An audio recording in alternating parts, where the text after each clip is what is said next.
Kasunduan ng medical specialist sa Quebec na buo matapos ang 3 taong negosasyon. Filipino groups sa Ontario lumikom ng pondo para sa mga kabataan sa Pilipinas. At kauna-unahang Pilipino sa Scarborough Walk of Fame, kilalanin.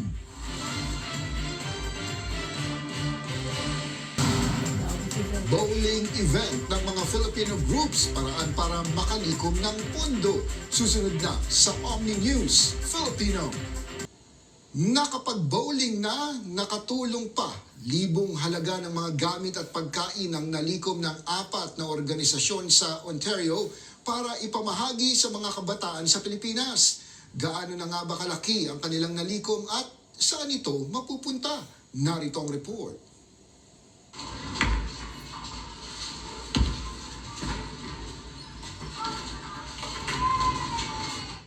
Sa bawat bolang umikot sa bowling center na ito sa Toronto, kapalit ay mahalagang tulong para sa mga batang nangangailangan sa Pilipinas.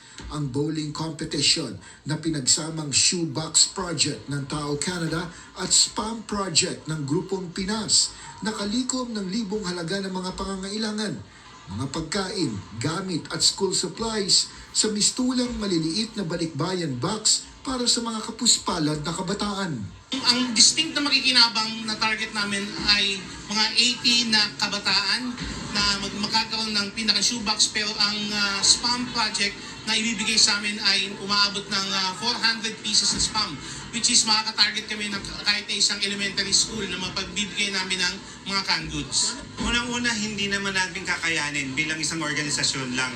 Ito ay isang movement na kung saan we need the community to gather and help each other po. Ilang mga takip ng shoebox, sinulatan ng mga mensahe para makapagbigay pag-asa sa mga kabataang makakatanggap nito na sikaping abutin ang kanilang mga pangarap. Sa mga kabataan sa ilang lugar sa Mindanao, planong ipamahagi ang mga nalikom, pagtulong na sana daw ay lahukan ng mas marami pang Pilipino. Dito tayo mag-excel sa pagbibigay tulong sa mga kapwa natin sa Pilipinas na hindi sabihin natin nakakaangat sa buhay, at sa ganitong maliliit nating paraan ay makatulong tayo sa kanila. Nagpalakas palalo sa charity event ang pakikisa ng Canadian Caregivers Assistance Organization at Canadian Mag-Single Organization para sa proyektong ito na Bowling for a Cause. Magkakaiba man ang pinanggalingan at paniniwala, pinatunayan din nila ng bowling event na ito na kaya ng mga Pilipino na magkaisa para sa iisang layunin.